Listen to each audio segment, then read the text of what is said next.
The International Criminal Court has issued new arrest warrants for more Russian war criminals. This time it's the former Russian defense minister and the former chief of staff, Shoigu and Gerasimov, accusing them of intentionally attacking civilian infrastructure in Ukraine, particularly the electrical infrastructure, which the Russians have been doing from the beginning of the war.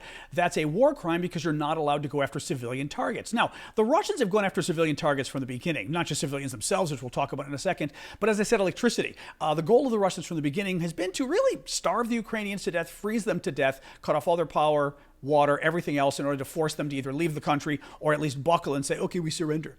Second thing is the Russians, and that's a war crime. Second thing is the Russians have literally been intentionally targeting civilians. Now, it's one thing to hit civilians by accident when you are at war. It is another thing for your goal to be to kill civilians. That's what Russia does. It's what Russia has always done, and they got caught this time again, and the International Criminal Court is not letting them get away with it. Final point, Putin was also indicted for war crimes for kidnapping Ukrainian children. That's a whole other story.